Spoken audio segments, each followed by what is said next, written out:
JTrain, Jared Freid, coming to you live from the West Village of Manhattan. We're here every Monday with your emails, your stories, your questions. I say it every episode. I'm going to say it one more time. Thank you. Thank you for being a listener or a viewer. We're on YouTube. I would encourage some of you to go to YouTube, hit that like button, play with it a little bit, see what's up there. There's a lot of videos, clips, all that stuff. But I want to thank you for being a listener because there's some of you. I go on the road and you're like, I've been listening since 1942. And I'm like, I can't tell you how much that means to me, how amazing that feels. We know each other even without knowing each other. And that means the world to me. And I want to thank you. And I want to thank you for sharing the show. You guys write in, you're like, I've told this, I've told that. And listen, I can't ask for more than that. At a certain point, it's on your Papa JT. It's on me. I got to fucking figure out how to get more people to listen. You're a piece of that puzzle. I appreciate it if you've told a friend, a coworker, a brother, a sister, a mama, a papa, anyone with ears. We take the earless community as well. If you've told someone, thank you. Now, if you've just listened to me say thank you to someone, if you were like listening to that whole thing being like, why is he thanking me? I've never told anybody. Well, I'm talking to you now, okay? You're fucking me. No. Tell a friend, make it your Instagram story. Share. We have amazing emails. The JTrain emails. Whew, they keep getting better and better. Keep sending them in. JTrainPodcast@gmail.com. Shelby on the ones and twos. He's reading every email. They are depthy. I want you to make sure you support our guests, support the sponsors. We're coming to like sponsor season. So we want to make sure you go support those sponsors. And I got shows. JaredFreid.com. If you're listening right now, I'm going to be in Richmond, Virginia this weekend. I'm coming to Boston. We added a second show. Would love to get that sold out. Miami, Florida for Thanksgiving. Come carve the turkey with your dear old Uncle JTrain. And Virginia Beach just added. I'm adding a bunch more dates. But the most important date, December 8th, I am taping the special. Gramercy Theater, New York City. I know you're here. Come. And listen, the show's going to sell out. I'm confident in that. And I don't want to sound braggy or whatever. I want you to come and have fun. I want you to be live. I want you to be laughing. I want to feel the laughter hit me in the face, go right down my throat, and get me hard. Okay? So bring fun, people. Get ready to laugh. I'm coming in ready to I'm coming in with a bat, ready to hit you in the face with laughs and jokes. So this isn't like, oh, what do you think of this joke? No, it's coming in hot. It's coming in fast. I'm very excited. So December 8th, if the shows aren't sold out already, which is like I'm even anticipating by the time this comes out, it could be already gone, but hopefully not. JaredFreid.com. Very excited for today's guest. New to the podcast, hilarious comic, has a special out right now on YouTube. Before he was super, Steven Rogers. Thank you for coming on. Thank you for having me. I'm so excited. Such a pleasure. Good to see you. It's good to see you. Thank you for having me. Of course. Fan of you. Oh, stop it. We don't know each other very well. No. But everyone, everyone has good things to say about you. I've seen your stand-up. Hilarious. Thank you very much. So funny. The special. This is the world with which we live. People come on, Steven messaged me. Took a shot at JTrain. Was like, let me, and it came to me, hat in hand. It was Oliver Twist. He came to me, he said, Jared, please, I want to put, and that's the thing. I know Steven's hilarious, but he's put his hard-earned dollars into a special. It's already out. Yes. So you can go to youtube.com/Steven Rogers Comedy, watch it, make it a date night, make it your falling asleep thing. Yeah. Go, and again, I have to encourage you with the YouTube stuff. Like and comment. Like, go be a part of it. That is like, you consider that payment. Oh yeah, that's tipping a comedian. If you are supporting us way more than you think by just hitting one button. I remember when Twitter came out. Yeah, and I was like, I would talk to friends about it. Yeah, when it first came out, my friends would go, "Why would I go on there? I don't want to write anything." Yeah. I'm like, "No, you're a reader." Yeah, and at that point there wasn't. We were still figuring this social media thing out. We were like, oh, I'm the, I go on Facebook because I'm there with my friends. Right. And then Twitter comes out, you go, well, why would I follow you, Jared? Right? They would say that to your face, and I'll be like, no, I'm going to put out jokes. And hopefully you'll laugh. And they were like, well, why would I check that? Yeah. They couldn't understand it. And I think there's a little bit of a divide still with YouTube of like the idea of like, hey, we just want you to watch. Yes. We just want you to like give a little thumbs up, comment. I even would take a comment of you going, I love this one specific joke. That would mean more. Right. Specificity is going to be like, oh my God, you liked that joke? Right. That makes me feel great. It is in the stand-ups, and I asked the listeners, I was like, do you guys, I was like, I took a little poll. I was like, do you like when because I talk about people who come on to talk about their specials. Yeah. And I'm like, I hope I'm making sense when I talk about it, because I'm not sure. Sometimes we get so deep in this world where we go, do they even know what I'm talking about? Yeah. There are YouTube specials out there that are sometimes more beneficial to the comic than being on Netflix. Yes. Yeah, I agree with that. There are people finding a following to go and do stand-up on the road, which is what every comic wants to do. Yeah. Via this YouTube crew. Yeah. So we want you to go watch Steve's special. It's so funny. Please. Where'd you tape it? I taped it at the National Comedy Center in Jamestown, New York. That is an honor in itself. Yeah. How do you get to the and it's like the Lucille Ball, right? This is all. That's where she's from. Lucille Ball. Yeah. She's from Jamestown, and it's like she was such a huge part of the comedy world that they were like, we're putting this is the Cooperstown for comedy. Exactly. Yeah. A lot of things happened to me in Jamestown. So I wanted to do it there. I opened for Brian Regan. He saw me for the first time there. And when I did Colbert, it's because the Booker saw me there. Well, you've done Colbert. Yeah. You've opened for a lot of comics. Yeah. I'm very fortunate. Brian Regan, one of the biggest stand-ups alive. Yeah. Who else? You've got a Joe List, who's a good buddy. You put Joe List in the same category as Brian Regan? Well, just in case, he is my next door neighbor, so I gotta be careful. No, I love Joe. He's been on this podcast before. Yeah. No, I love him. I've opened for Tom Papa. Yeah. And a bunch of people. The list kind of goes on, but I've been very fortunate. But the Regan thing, Regan is known as like one of the big, and along with Joe List, the biggest comedian alive. But Regan is like, I'm not trying to make. No, I love it. Joe's great and so funny. I love his special too. It's on YouTube. It's very good. But I would say the Regan thing, he is considered like somewhat comedy royalty. If you're listening or watching and you're not, again, this podcast is not an inside stand-up show, of course. So you might not know he is like considered like, and he's totally clean. He's 100% clean. Made his fame purely off stand-up, which not a lot of comedians can say. Well, this is the one thing about Regan that kind of annoys me. Okay, and you know him. I've met him once, so I don't know him at all. He's the best. He was a very nice guy. Yeah. Fun, not like you in the. He's clean, but not in the like I am. At the church every week. Right. He's clean and just happens to be clean. Yes. So I was going to ask you about this, but one, he's putting out clips on Instagram, and I'm like, why does he need to do this? Get out of you're famous. You're done. Yeah. People are going. No one on Instagram's going to because of the clip they saw on Instagram to a Regan show. Isn't it weird? It is very weird, especially when I was working with him and he asked me like clip advice, and I'm like, I don't know if you've looked at my followers compared to yours. I think you're going to be okay. I don't think, but I guess that's the nature of a stand-up comic. All stand-up comics believe like. Yeah. This is the year it all ends. Yes. And, even when he does fucking stadiums. Yeah. So when you open for someone who's known as being clean, how worried about you? You're a clean, I'm clean. Yeah, you're clean. So, yeah, but I'm the same way. It's like, I love dirty comedy. It's just not, I'm not getting laughs for the right reasons when I tell a dirty joke. It's not true to you. It's not who I am. Right. I have that feeling a lot when I talk about like certain subjects. I go, I could do this. Yeah. I'm not even having the enjoyment out of it. Yeah. Like, I'm not getting out of it what I would want. Yeah. Like I've done, I had a joke about, I was talking about like I talk about sex, but I would always talk about like the, I guess awkwardness of sex. Yeah, that's fun. That's fun. Something came to mind where I was like in a red state and I was making fun of the fact that like you have to have sex differently in a red state than a blue state now because of the abortion laws. Right. And I was like talking about that, and it was very funny in the time that I was doing it, like leading. I think I was in Springfield, Missouri, talking about it.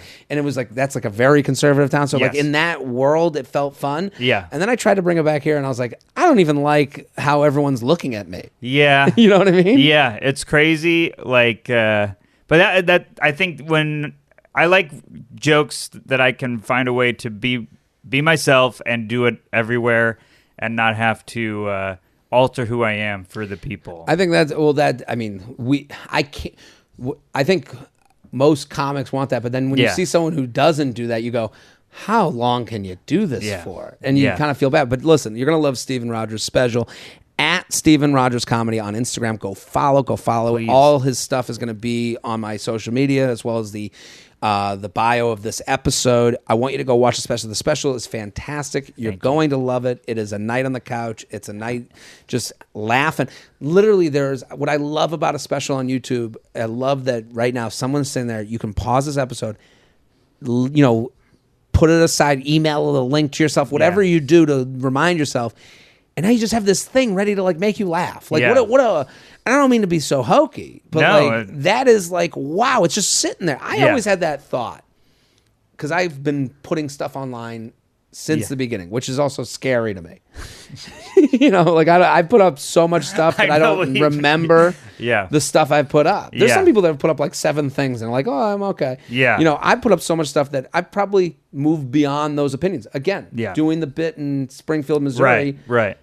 Not for me. Didn't feel right. I'm going to stop doing the bit. Then someone goes, well, here's the bit you were doing in Springfield. And you go, oh, I don't know. I agree with you. It doesn't look great on me right now. The beauty is there's the date there, everybody. There's a date when I posted this. Right. It's not today. Well, you were an adult then.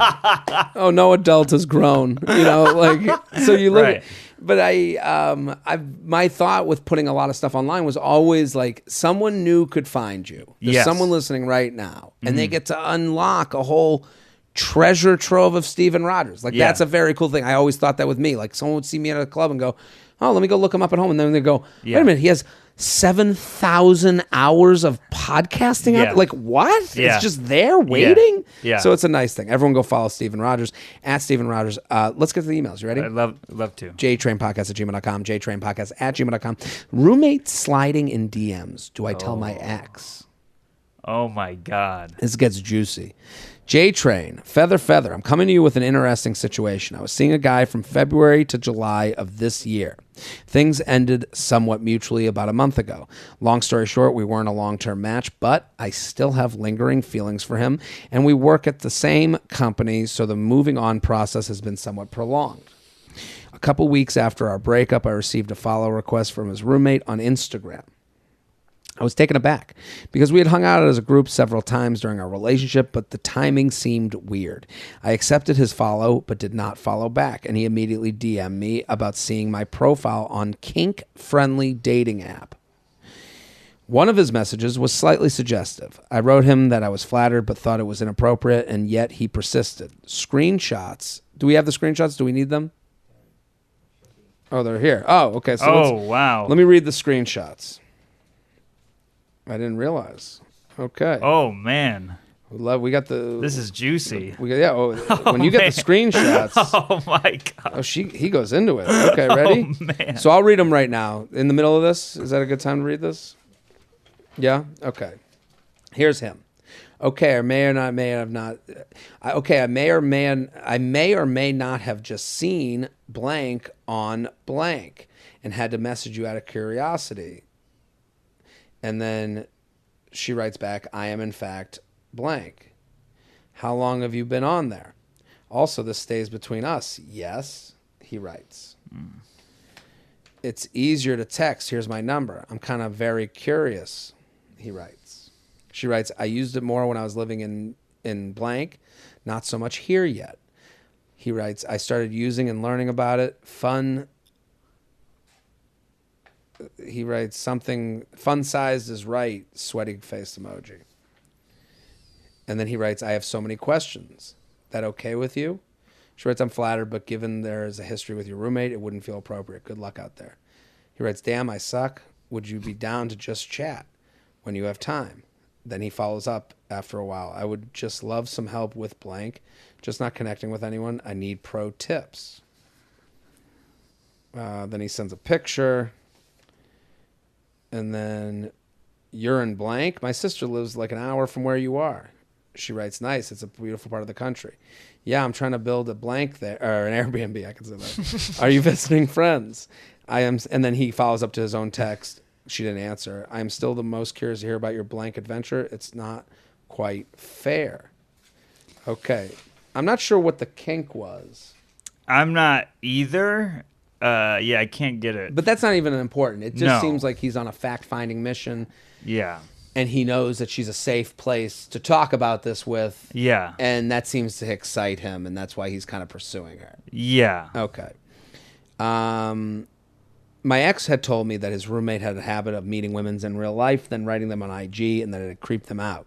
I never really liked the roommate. He was kind of a stick in the mud. They were set up as roommates, but hang out as friends and often do things on weekend.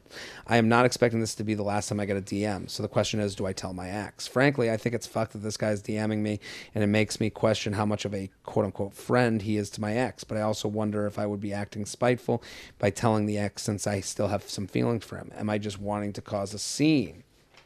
What do I do, JTrain? Would you want to know if your roommate was sliding into your ex's DMs? For context, me and my ex are both 31 and have been pretty amicable since we worked together. Thanks for all you do. What do you think, Steven Rogers? I mean, wow.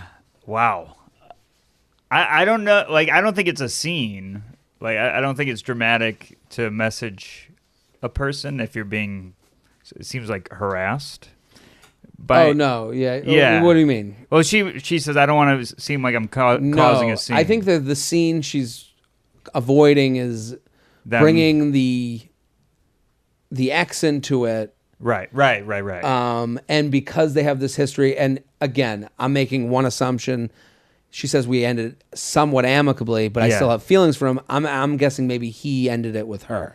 Yeah, that sounds right. And now they work together and they're being cool together, but now this guy comes in, and I would say the biggest part about this email is, let's start with the emailer. Let's consider your comfort. Mm-hmm.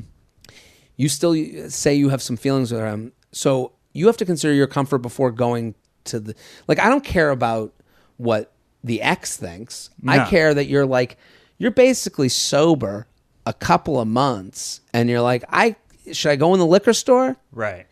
You're putting your feelings are the ones that get caught up in this, because now you're going to your ex with, and again, besides the point of causing a stir, right? Think of your own well-being. Yes. Let's put your. Yeah. She is so worried about everyone else but herself. Yeah. You still like him a little. You're contemplating going to your ex to be like, hey, your roommate is kind of hitting on me. Yeah. Bringing up a sexual thing. I don't know if you would mention the kink, but that might be a part of the story.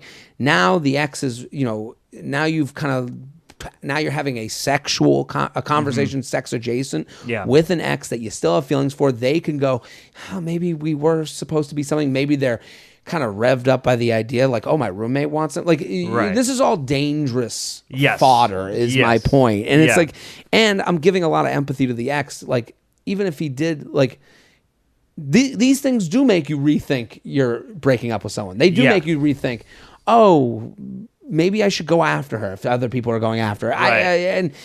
And again, when you have some feelings still left, you're kind of like a wounded animal, so to speak. So what do you think? I don't know. I don't know what they do.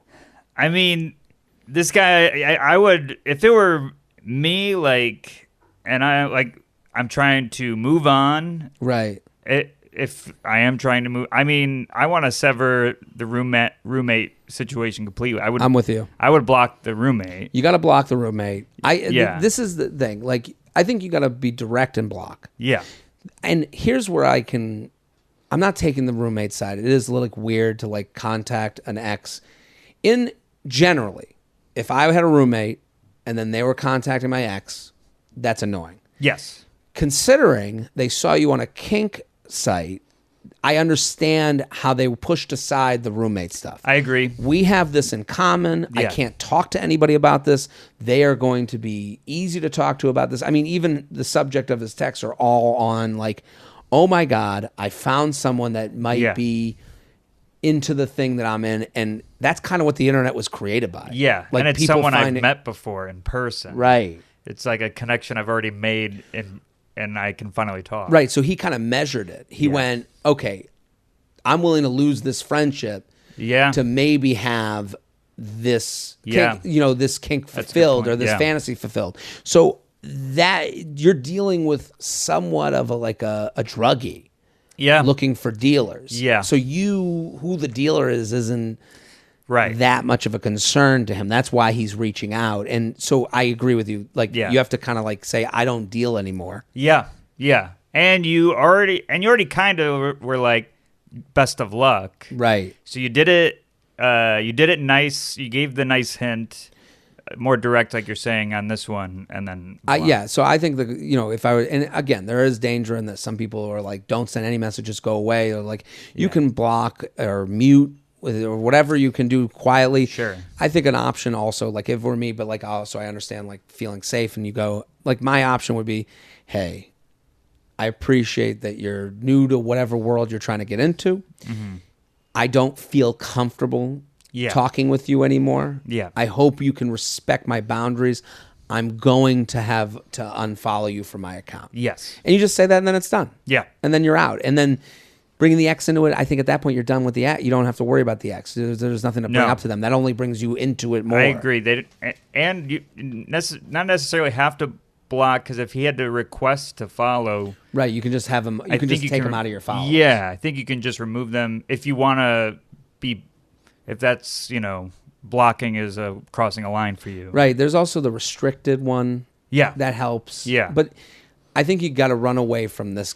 Yeah, run away from the roommate. Yeah, and that makes it easier to like not have to deal with the ex. Yes, exactly. Yeah, it also helps with the distance for the ex. JTrainPodcast@gmail.com here with Stephen Rogers at Stephen Rogers Comedy. We are sponsored. Good health starts with good habits. Quip makes it easy by delivering all the oral care essentials you need to care for your mouth. Their wireless electric toothbrush is lightweight and compact, easy for travel. Quip's gentle vibrations give you an effective clean that's easy on your sensitive gums. Never brush too hard ever again. I use Quip. I love Quip. What I love about their company is they were like, we got the mouth. Anything mouth. And they're like, all the stuff you're already using, we're going to make a better mousetrap. They're like, we're going to take that toothbrush that's old and rickety. Yeah. Nuh-uh. We're making it electric. We're going to give you a timer that tells you when to move quadrants. We live in a land. Steve, how old are you? I'm 30. 30. So I'm 37. Similar generation. Yeah. We love efficiency. Yeah. That's what Quip is all about. They're Big going, time. you used to think you brushed enough? Nuh-uh. Now you're going to know. That's what it is. Yeah. With stylish and affordable electric brushes starting at just $25. Wow. You won't be paying through the teeth for better oral health. Quip also delivers fresh floss, toothpaste, mouthwash, and gum refills every 3 months from $5 and free shipping. So again, they take care of the mouth, and they're going to keep delivering it. They cut out the middleman. Mm-hmm. No more waiting in line at CVS. Straight to your door. If you go to Quip, if you go to getquip.com/JTrain, that's getquip.com/JTrain right now, you'll get your first refill free. That's your first refill free at getquip.com/JTrain, spelled GETQUIP.com/JTrain. Quip, the Good Habits Company. I love that. It's Good Habits because they've now made you a better tool to perform the habit. Yeah. Can we go back to being friends? I'm a new listener. Love the show. Love all your advice. My question is about whether a guy can really be friends with you after already admitting to having a crush. I recently reconnected with an old coworker who I always enjoyed hanging out with at work. He reached out to me after he and his girlfriend of a few years broke up, going through a breakup of my own from a 10-year relationship. I gladly spent time flirting with him via texting quite a bit. We never actually hung out in person, and the furthest it went was a little light sexting. Now he and his girlfriend are getting back together. My question is, if a guy who has already made it clear he was interested in you, had a crush on you, would or could go back to being an actual friend. I don't think he ever planned to actually meet up with me to hook up. Seems like he was in limbo in his relationship and just liked getting the attention. I always enjoyed hanging out with him before and would like to be friends. I have no problem separating out any romantic feelings, as I'm currently trying to play the field with other guys as much as possible to get past this breakup. He has continued texting me, casual conversation, nothing sexual, after telling me they are back together, but I don't know if it's inappropriate at this point. Do you think guys are capable of actually being friends with a girl, especially after already admitting to being attracted to them, or is he just attempting to keep me on the hook in case things go south with his girlfriend? What do you think, Stephen Rogers? I think that guys have the ability to sever that tie. I mean, if he's getting back with his ex and already had the light sex thing with you, as an I like to look at the good, and I want to say that he can still be a friend. Are you friends with any exes? No. No. Well, here's the problem with this conversation. Yeah. We get stuck in, and I agree with you. Yeah. If you make someone speak in absolutes, you're probably going to get an answer you like more than one you don't like. Right. You're going to get an easier answer. Right. Absolutes equal easy answers. Yeah. That is always the case. So if you said to me, can guys be friends with their ex? Yeah. I'd have to say yes. Right. Now you got an easy answer. You can Yeah. click your brain into place and Yeah. go, well, now he's my friend. Right. And all is good. You get to be blissfully naive to the Right. whole rest of the story. Right. Because this person wrote a fabulous email. Yeah. With many details. Yeah. This and then they tried to get out of their fabulous email by going, can men be friends with their ex? That is not the question here. Their real question is, can a man who I only hung out with at work, Yeah. who then out of the blue texted me when their relationship ended, Yeah. be my friend again when there wasn't even a friendship to begin with? I challenge them Yeah. that this is a real friend. No, he was attracted to you at work. That's why he was drawn to talk to you. Yes. And he could always flirt and never have to like go through with it because he always had the excuse of work and the girlfriend. Yeah. Then the girlfriend goes away and it's like, and she even nails it. She says maybe he was just coming to me for attention. I think he's always been coming to you for Yes. attention. At work, it was he had a reason to come to you for attention. Yeah. So when you break up with someone, and you are going through this now, you wrote, I am currently trying to play the field with other guys as much as possible to get past this breakup. Yeah. Here's the thing that men generally do. They go to someone who has said yes in the past. Someone that was an easy conversation in the past. Sure. Right? Yeah. That's what you do because Yeah. we're lazy. Also, it's hard. Also, getting turned down, being in the position of being a man, you have to be in a position to put yourself out there more so. I'm not Yeah. saying always, but again, we're not living in the land of men can be friends with their ex. No, I'm looking at your specific situation, right? Mm-hmm. Can I get cured of this disease? Yes, you can. Yeah. Well, but also, you've never, you eat like shit. You never go to the gym. Yeah. You don't drink a lot of water. You don't take the pills I prescribe. You know what I mean? Yeah. This is, it's, I understand the question. I think it's hilariously fraught. And I'm speaking to the emailer. Like, if I were them, let's decide, when has this person, and nowhere in their email have they, even when they were sexting, he didn't leave the house for them. Yeah. That's. Yeah. They go, we've never hung out. Yeah. So you weren't even friends enough for him to leave the couch to get a drink with you. No. So and it's hard because in this day and age, right? Like everyone's a friend. Yeah. Yes. How many people do you text with that you would never go see in person? I don't know. Maybe nobody. Nobody? Oh, no. I can think of 10 off the top of my head. Here's the thing. I hate texting. So I guess I don't even do that. So you don't do the texting? Man, this is making me rethink friendship entirely. This is. That's why I brought you in here. I'm going to write an email. Yeah. Yeah. No, but like, and you think about it, like there are people that, and again, there's people from college that I would consider if someone was like, my dad used to do this shit to me all the time. My dad would be like, do you know this person? And I would go, yeah. He goes, are you friends with them? I'd be like, I don't know how to explain that. And he's like, and then he would go, if you walked past each other in an empty hallway, would you say hello? Yeah. And I go, well, yeah, I'm not a fucking monster. So he goes, you know them. I go, yeah. If you pass them by in an empty hallway, would you catch up? Most people I would. Yeah. If at the end of that catch up they go, we should hang out, would you do that hangout? I don't know.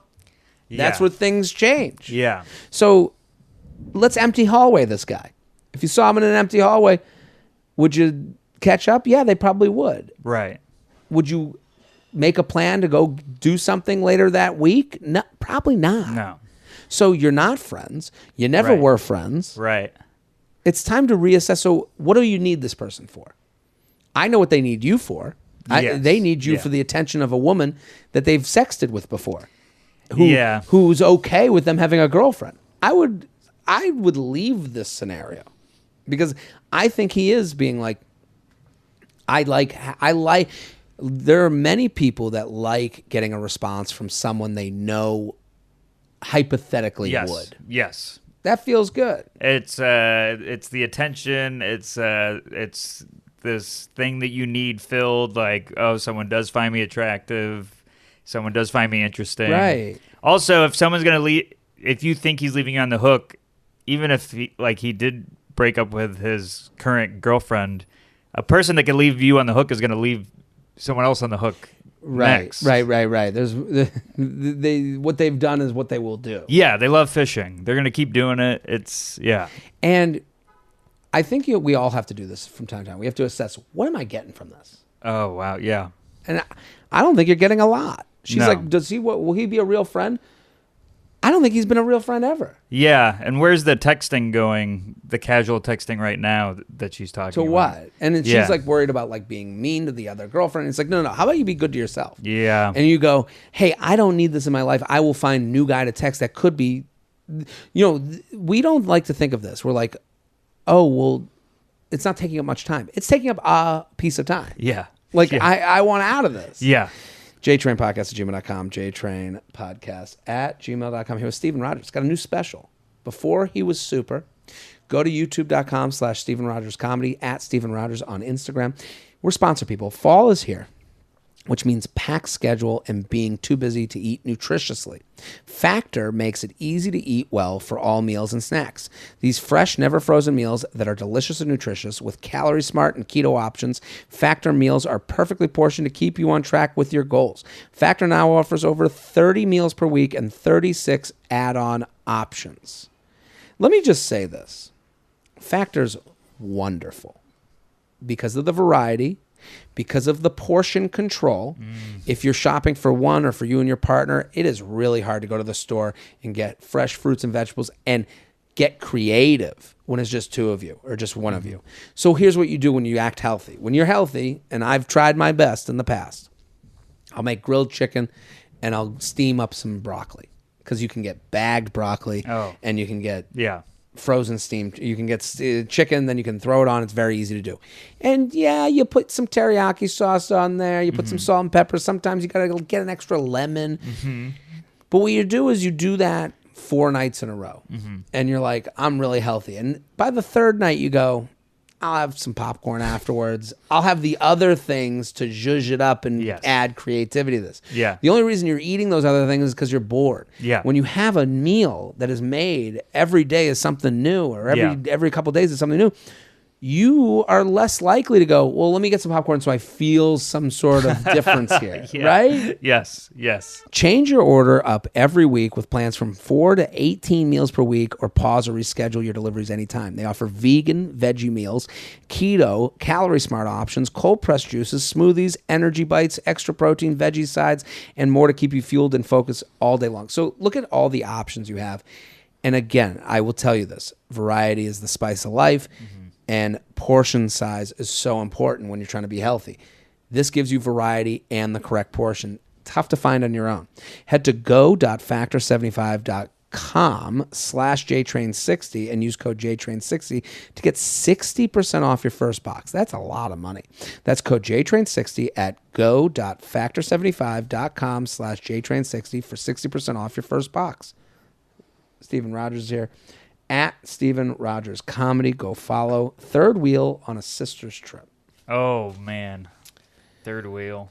Have you been the third wheel? I'm even like if I'm hanging out with my girlfriend and someone joins us, I feel third wheel. Are you a quiet guy? Are you more reserved? Is that why? I'm a insecure guy. Okay. What are you insecure about? Being fitting in. So your girlfriend or your fiance has been on this podcast. Yeah. Caitlin Palufo, very wonderful funny. comedian. Yeah. So good. But I could see the dynamic where Caitlin is like, Caitlin's life of the party, and I'm like, I'm the sniper. Like, I find that window, and then I shoot in a line, and everyone's like, whoa, that came out of nowhere. That's necessary. Yeah. I like that. But I could understand where, like, Caitlin and this person are trying to outlife each other. Yes. Life of the party each other. Yes. And not in a bad way. No, but, no. But then you go, all right, let me come in with some sniper moves. Yeah. So you know the third wheel game. Oh, yeah. Jared, this is my first time writing in after being a loyal listener for years. I'm a Patreon subscriber, and I've been to 2 stand-ups. The You Up in Boston will be at your next show in Boston in November. Thank you. I truly think what would Jared say in a lot of dating situations? You have really helped me with my self-confidence. Well, that is too sweet. That's amazing. Too wonderful. Thank you, thank you, thank you. Can't wait for the Boston show. So excited.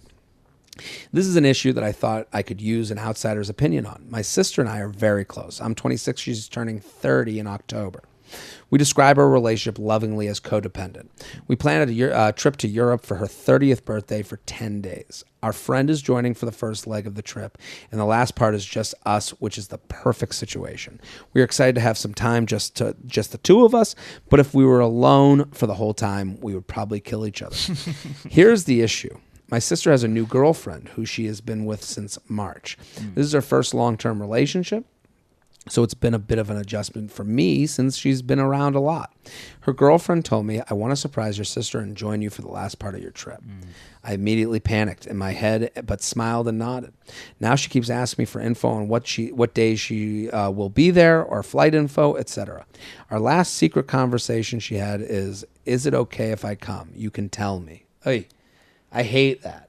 I mean, that's a trap. You can tell me. Yeah. That's trying to make you the bad guy. Yeah. And not bad. I don't think they mean to do that, but that's like... No, but you can say that they said I can't come. Right. You can always say they said I can't come, and then you can go, you can tell me. I won't take it personally. And now in the breakup conversation, it's like making you the person that has to do the whole breakup. Yes, like, I agree 100%. And it's always feels like a lot of stress. Yeah. But I felt pressure to smile and nod and say it's okay. What should I do? Should I just tell her I don't want her to come? Should I get my sister involved and ruin the possible surprise? Should I just suck it up? Thank you for your sage advice. Sincerely, Jealous in Germany. What do you think? I mean, if it were me, I'd put my sister first and suck it up. You have siblings? Yeah. Right. I have siblings, so Are you guys close? we're close. Yeah. So, But I understand what you're saying. I feel the same way. To me, I don't know why, and I can't speak to this, but I think it's different because it's sisters for some reason. Right. Like there's this Right. or this is our last chance Right. to be, and she considered codependent. She's Right. like, and listen, her sister's in a lesbian relationship. They suit up fast. They get together. I mean, they just got together in March. She's already talking to the sister. I wouldn't even know who the sister was if it was a heterosexual relationship. I'd be like, I don't talk to that person. I know. I'll talk to them in 10 years when we've gotten more serious. Yeah, like there's. Yeah. I don't know. There's just like and I understand. Listen, I understand what the new girlfriend is trying to do. She's like, I want to be a part of this. Yes. We're together. We're in a real serious relationship. They're going on a 10-day trip. It's her 30th birthday. Yeah. I want to be a part of that. Everything the girlfriend is coming with is a wonderful thing. And that's what Yes. sucks so much. It's like, Yeah. and if you don't want my wonderful thing, Right. this is why it's comparable to breakups. Because Yes. in breakups, you go, hey, I'm out. And they're like, you don't want love from me? Yeah. And you go, I do want love. You are great. You are great. Yeah. Someone would be lucky to have love from you. Right? You do that. Yeah. And then you're the dickhead who's refusing love to be alone. Right. She's the dickhead who's refusing wonderful girlfriend. I couldn't say wonderful girlfriend who is now trying to be with her sister who she loves for her 30th birthday. And you go, listen, I don't like the cut the baby in half solution, but there is a cut the baby in half solution. Yes, I agree. First leg of the trip. She already has the friend coming for the first leg. Oh, that's better than what I was thinking. What were you going to say? I was thinking it's 10 days. 10 days. I mean, like, there's got to be, like, the friend leaves, and then you've got some days with your sister, and then the girlfriend comes. That's a fair point, too. Right. Here's what she needs to do. She needs to level with the girlfriend. Yeah. You can't tell her I don't want you there. No. I got to work with me to get us. Yeah. That's what a great salesperson does. Yeah. They go, let's work together. Right. To get to a point where everyone's happy. Yes. And listen, in most negotiations, everyone feels like they should have gotten more. So Yeah. I'm not saying you're going to get the full dream sisterly holding hands down the Autobahn with your sister that you want, but let's figure out a way to make this like a fully enjoyable experience. Yes. So there's an element of maybe you have it for the first 3 days, the friend comes with you. Mm-hmm. The next 3 days, it's friend, or the next 1.5 days, it's friend, girlfriend, you two. Mm-hmm. Then it's 1.5 days, you, sister, girlfriend. Mm-hmm. And then you finish off the trip with 3 days together. Yeah. Like, those things can be done. Yes. And it starts, and now you've jujitsu'd.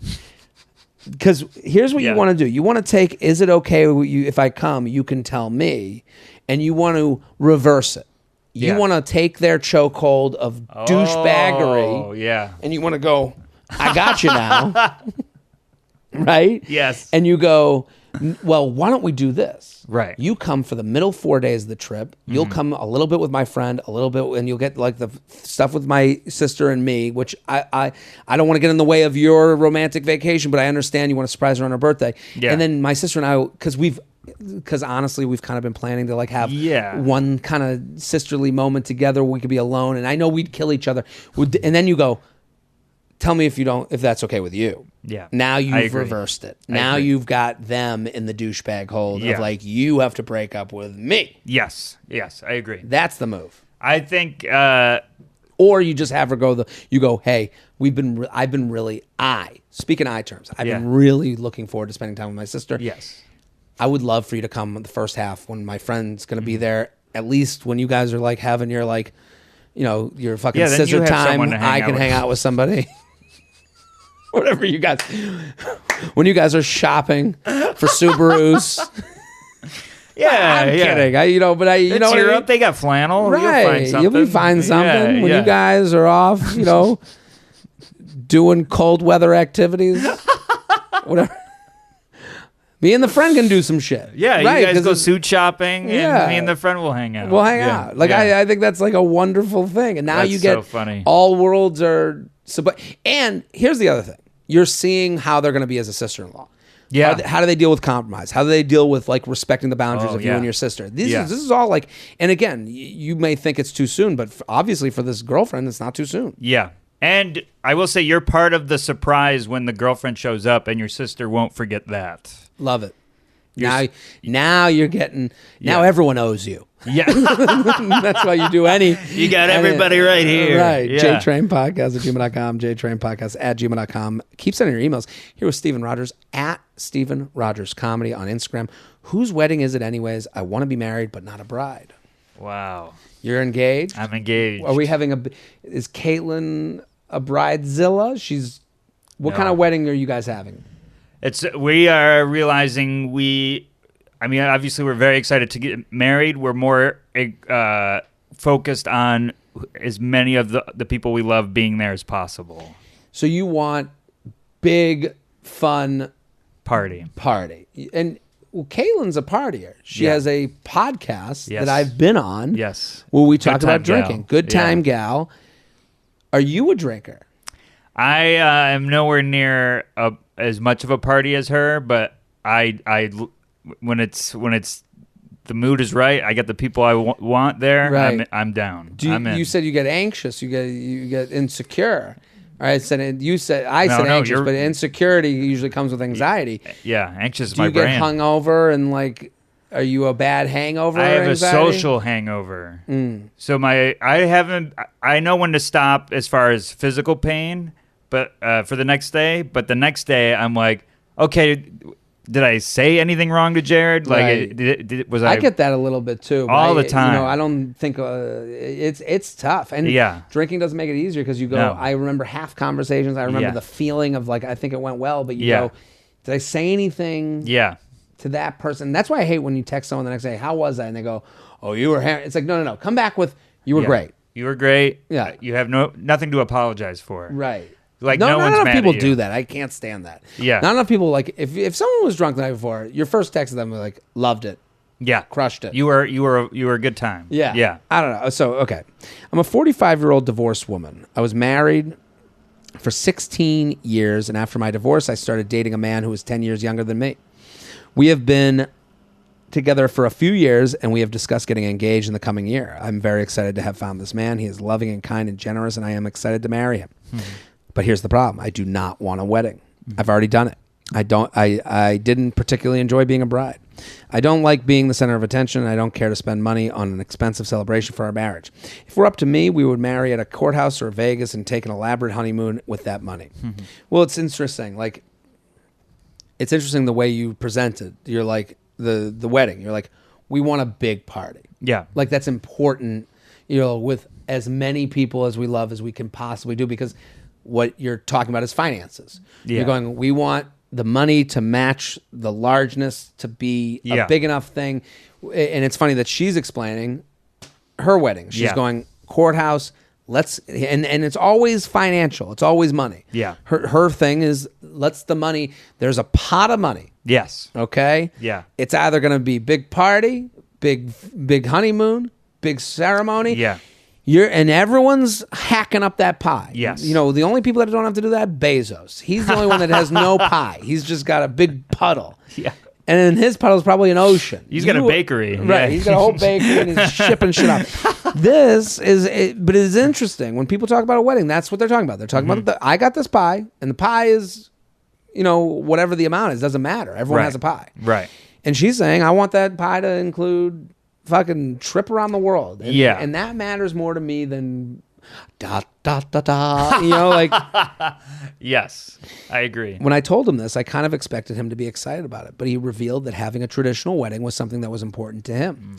I would not necessarily mind participating in the day if it mattered to him, and while I would resent the financial commitment, I don't like that. I would consider sacrificing my quickie wedding dreams to give him what he wants.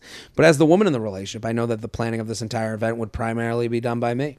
I have absolutely no interest in doing any of the wedding planning, and I certainly would not want a wedding planned by him. I love him, but I'm going to assume picking out wedding florals will not be his forte. Fair. Very fair. And I doubt he has much interest in shouldering a lot of that burden or the skills to execute the wedding he has in mind. It is interesting that he's like, no, I want a big wedding. And then he's like, good luck. She didn't say that, but No. that would be what I would do. Yes. I would be the same way. I'd be like, I have this wedding in mind, and then I would have no ability or wherewithal to be able to make it happen. And I know I want to go to a wedding planned by a very good at it woman. Yes. You know what I Yes, mean? I 100%. don't want to be... So I think she is completely correct. I also would not want a wedding that was kind of half-assed and planned by either of us. If we had to have a nice wedding, well, I want it to be nice. I also would feel bad participating less than he did in the planning process regardless. What should I do here? Do most men really want big weddings? Is it fair to want an engagement ring? I'm still a girl after all if I don't want a wedding. To be clear, he absolutely wants to propose with a ring and do all that. I'm not forcing him to make a purchase he doesn't want, but I also suspect I will be resentful of him if I have to plan and participate in a wedding I don't really care about. Sincerely, an excited fiance, but a reluctant bride. I love this email. Yeah. Again, this goes back to something we talked about in the meeting. The nuance, the context. Like, she's like, do men like to get married? No, there's a lot going on here. What do you think?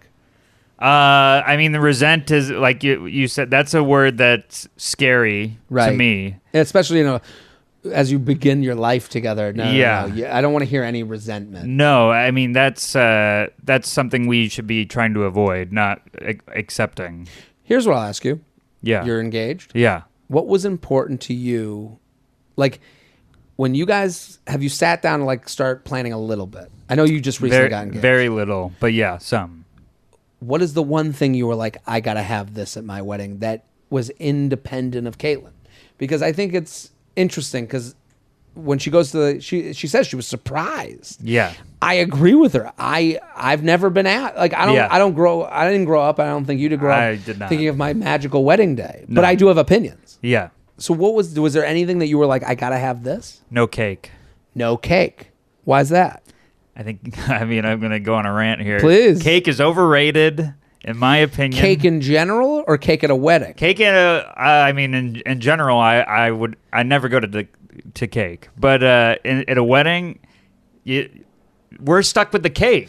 Right. We're bringing the cake home. I'm not going in the fridge for cake, ever. I'm with you. Not doing cake. Also, no one does it. No. I every time I've had cake at a wedding, it's because I'm like, oh, there it is. It's not like I'm like waiting in line to get the cake. No. And then when I have it, I go, oh, it's pretty good. You can tell decisions were made on the cake. Yeah. But I'm also like, wow, so much thought was put into something that I was like, oh, I'll be the cake, and I'm hammered. Exactly. Yeah. I want all that background noise that is that reaction at a wedding. I want that gone. Do you want dessert? We're doing donuts. Donuts. See, but this is something that you cared about that you never thought you cared about. No. But when you got to thinking, you went, if there's a cake at my wedding, I will fucking leave you. I'm going to take the little groom and leave with the little groom. Right. It's a perfect symbol of I'm out of here. Right. But I remember we sat down, we started talking about the wedding, and I was like, I'm going to have to do this. I'm going to have to tell her about the cake. Right. And she said it first. She's like, by the way, I don't want a cake. And I was like, I do love this You woman. are the person. Yeah. I wanted to propose again. I was like, I got to get another one. It was amazing. I think that's great, but it is interesting. We are never asked about weddings until you're asked. No. And I have a lot of opinions. Yes. I have very strong ones. Yeah. And I would think what I would say to her is that my opinions aren't only about me. And here's the other thing. It has to do with my family. Like, the beauty of being the bride is like people expect you to be a little bit like you've had a dream. Yes. The hard part about being a groom, I think, is like I got a lot of dreams in the back office that have opinions. Yeah. Has your mom said anything? My mom has not said anything. My parents are pretty just like, we love her. We're so excited. No opinions. No opinions have been brought up. Oh, you are definitely not Jewish. I'm Italian. Okay. And my mom did mention, she's like, well, what about the, if you invite this person, you'd have to invite this person. I was like, that's not happening here. Okay. So there's none of that. Wow. So you put a stop on that. Yeah. She didn't say you have to do this. She's like, now usually that's this. And I'm like, well, that ain't happening. Who's so coming? You've been pretty ahead of things. Yeah. See, I think when she goes to this guy and is like, he's never been married. She has. She has to kind of like understand like, he's going to have to go explain to like family and friends like, oh, she doesn't want it. And it could make him feel, and I'm saying, I don't think this is like, it could make him feel like I didn't get the life experience that I would feel that way. I'd be like, hey, I don't want to feel like I was your second, you got it out of your system and now I agree with that. I'm just the leftover husband. Yes. Like sure, I want to take a fucking nice honeymoon, but like and also, so there might be a version that's in the middle. I think the way 100%. I think the way she's thinking of a wedding with gown and ha ha ha ha is, I think she's out thinking what he could be. Yeah. Thinking of. I think, when you think wedding, she has a different, I think she needs to go to him and go, what do you have in mind? Yes. What kind of wedding? Where, like, what are like your non-negotiables? Is it not cake? Yeah. Is it, I need a black tie event? Like, I need to know. Also, you could have a great wedding that's not crazy for 50 people. Yes. If you get we always think like, oh, well, the venue fits this many. No, why don't you fit a venue that fits what you need to do? Yeah. And that's a big part of it too. Yeah. Where you go, because sometimes you go, well, if we're going to have she is in the land of vague imagination on her own. She hasn't gone to him yet. Yeah. Well, that's what resentment is not talking about the thing and you're building up what the other person is thinking on their end. And there's no communication about it. But like also, here's what annoys me with tradition is tradition's very vague, and tradition should be challenged, in my opinion, in something like this, because it's like, who's the tradition for? Is it for the relatives, or is it for you? Is it for? Well, right. I think that's what she has to get to the bottom of. It's like, why does he want? Why does he want this wedding? If it's for him, if he's going, well, my mom is gonna like be a part, and it sounds bad from a guy, but like, that is a part of it. Yes. And I would say, and also like, I do want to keep I do want to look like I'm a Yes. happily married and going on and I'm excited to show you off. But I do want to, what she said, she is not wrong at all. No, I don't think so. The responsibility falls, and I think she needs to prepare him for that. Yes. She needs to say to him, like, if we're gonna, like, I just need you to know, like, what happens. I've been down this road. Yeah. I know what happens. Yes. I know I'm going to be planning this. I know this is going to be a part of my life. I know I'm the show. I'm not necessarily up for being the show again. Yeah. Do you understand that? And he might not see that. He might not see your perspective. And I think having that conversation will help this. I agree. Have him walk down the aisle and she can be standing at the altar. Right. Let's do a reverse. Yeah. There we go. JTrainPodcast@gmail.com. JTrainPodcast@gmail.com. Here was Stephen Rogers at Stephen Rogers Comedy on Instagram. Go follow. Go get involved with the special. Go. It's on YouTube. YouTube.com/Stephen Rogers Comedy. Does it take time for younger guys to understand indirect messages? Jared, I want to hear your opinion on if men are more oblivious when they're younger. My boyfriend and I are both in med school, same year, so in all the same classes. He's 24, I'm 26. Want to preface by saying he's amazing and I'm very happy in our relationship. We've been a part of the same friend group since starting med school a year ago, and I had a crush on him for 8 months, which I thought was obvious before we started hanging out one-on-one and eventually entering a relationship. He told me he and his best friends had no idea that I liked him, whereas all my girlfriends always said it was obvious how compatible we were. A month or two before dating, we'd Snapchat every day, or he'd ask to come over and meet my dog, both of which are examples of me thinking he was interested, but he had no idea. Now that we're dating, I told him I didn't like that he had a 2-year snap streak with a girl whom he never expressed to be a best friend and didn't make it a point for me to meet her, etc. She also goes to med school here, but just started her first year. I'm not at all concerned about him being interested in her, but I told him I think he's sending a certain message by maintaining contact every day. We talked about it, and he told me he understood and would cut it back. But I've noticed his obliviousness in my friend's boyfriends who likes a girl's pictures. I've noticed this obliviousness in my friend's boyfriend who likes girls' pictures and thinks nothing of it.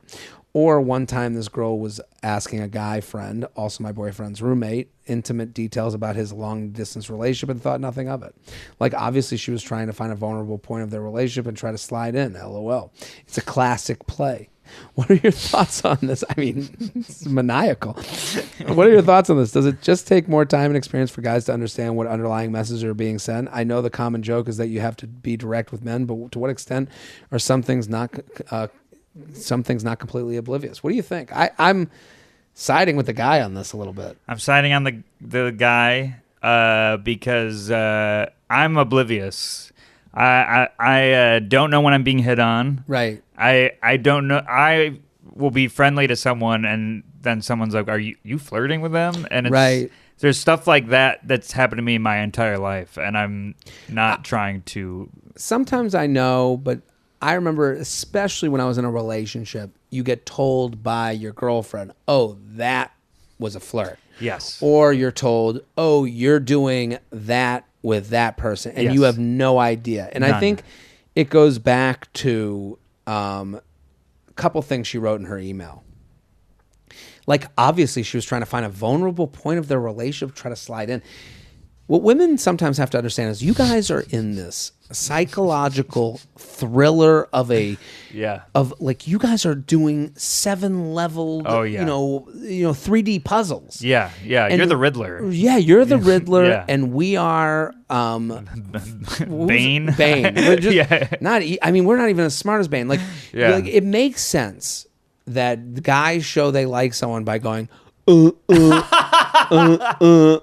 to a picture, and he's going, "I like you hot." Yeah. And then going, "Well, it's just me going, I like you hot." Yeah. It's nothing more than that. And then she's going, he likes all of these Instagram models' pictures. And he's going, "No, I like you hot. That's just what it is." Yeah.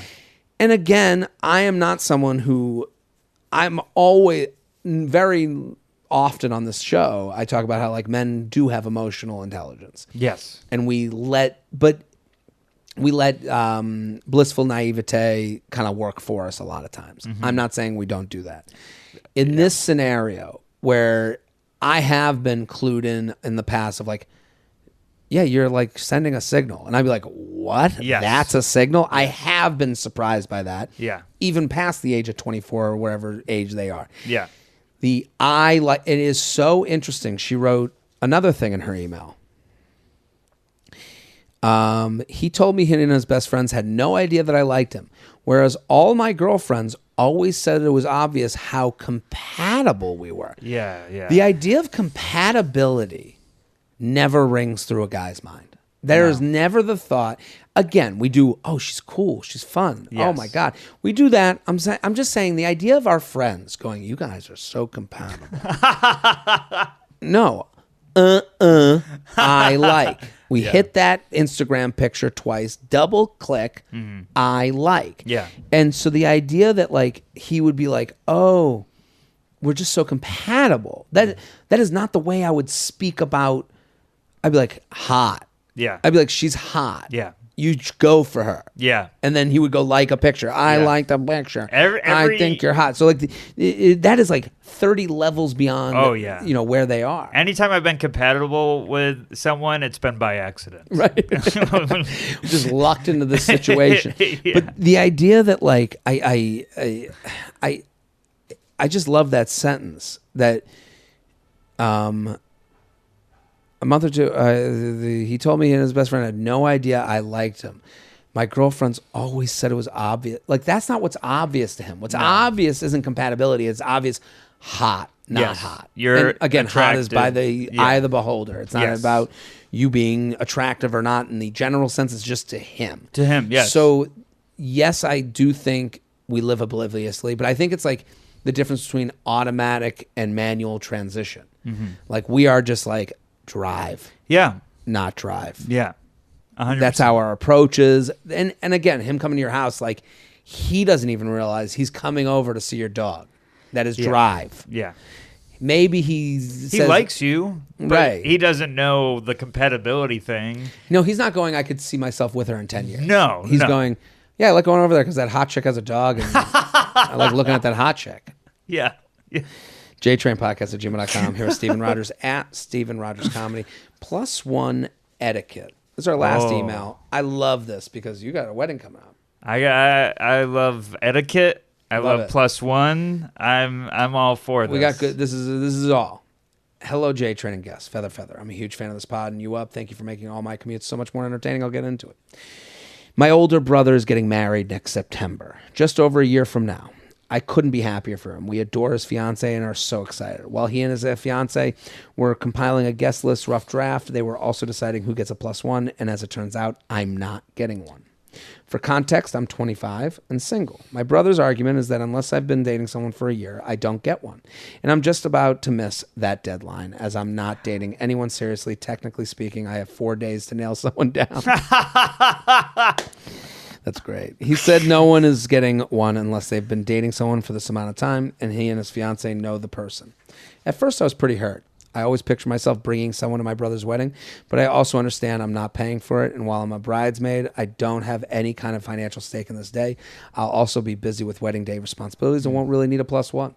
This got me thinking, what in your opinion are the +1 etiquette from a wedding planner's point of view?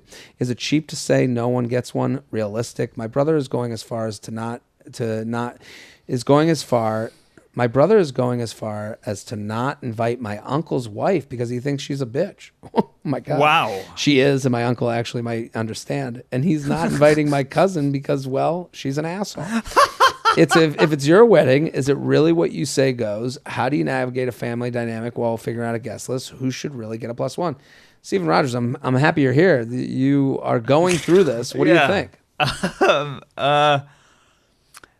I would typically think, and we haven't had this discussion, Caitlin and I, but I would assume wedding party gets a +1. But I didn't think about wedding party day of responsibilities. Yeah. I mean, is there anyone in your family that you're like, I don't want them there, and I'm going to put a line in the sand, and this will be the day that they find out how much I don't like them?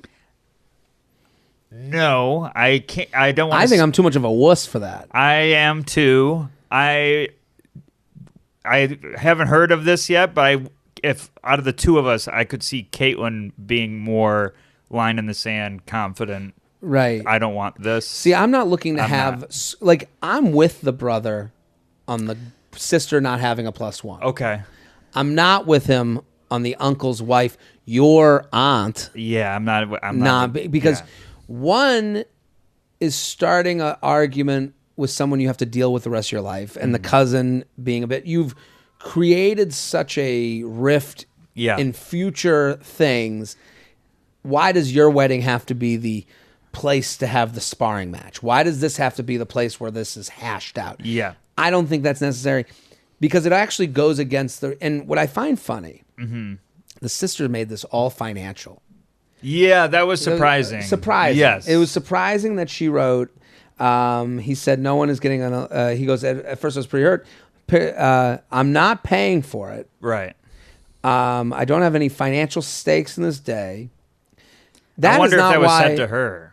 Maybe, but that's not why I would envision her not getting a +1. No. I would envision it because this is what, to me, the brother's trying to cultivate the happiest party he can have. Yeah. So many brides and grooms are all about, we just want it to be a fun night. That's all they say. I just want it to be a fun night. I don't care. It's not about me. I just want everyone to have the best time. Just want everyone to have the best time. And in his mind, the best time includes people he knows for him. So I do understand where he's going, it's my sister. Yeah. I don't want some dude hanging around that I'm not sure about at the biggest day of my life. Yes. I'm the star of the movie. Sure. And now I got to worry about it if this guy has the social ability to step away from the pictures. Yeah. Like, some people don't have that. And also, it is too much to ask to even trust that people have that. Yeah. He has to basically trust that someone you met that year, let's say it's 6 months from now. So you've known, like, realistically, let's say you have a boyfriend 6 months from now.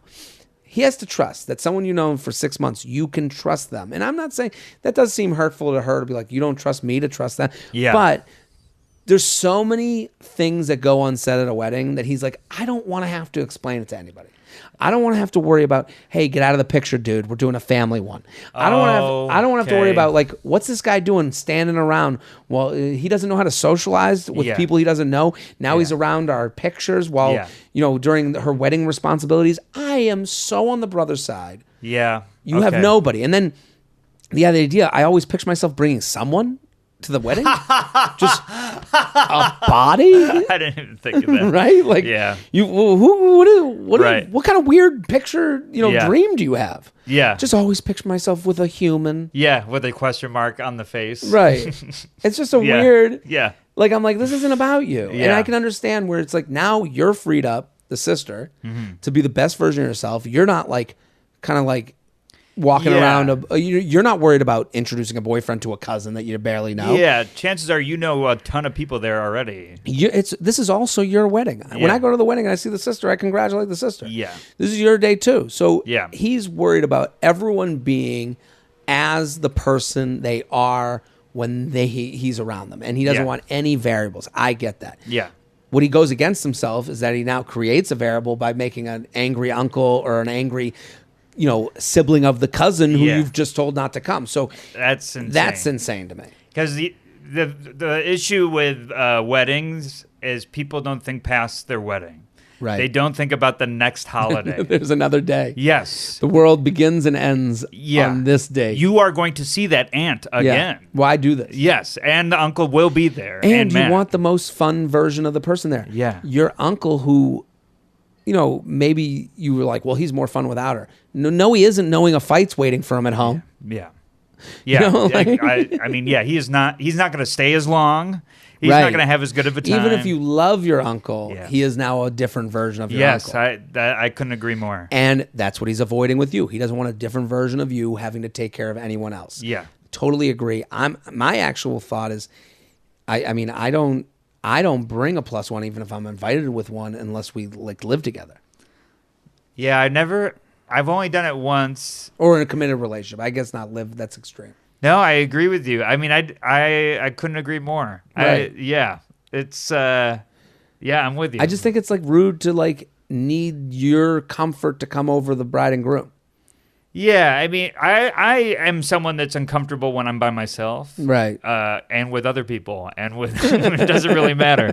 But if it's my family, I know I'm gonna. I can dance with my parents. Right. I can dance with my cousins. I can go drink with my uncle, and tolerate the aunt. But Right. like, you can have fun at this wedding by yourself. Hey, what do you do to some Yeah. new person? Right. Get out of here. And the plus one's not gonna have fun.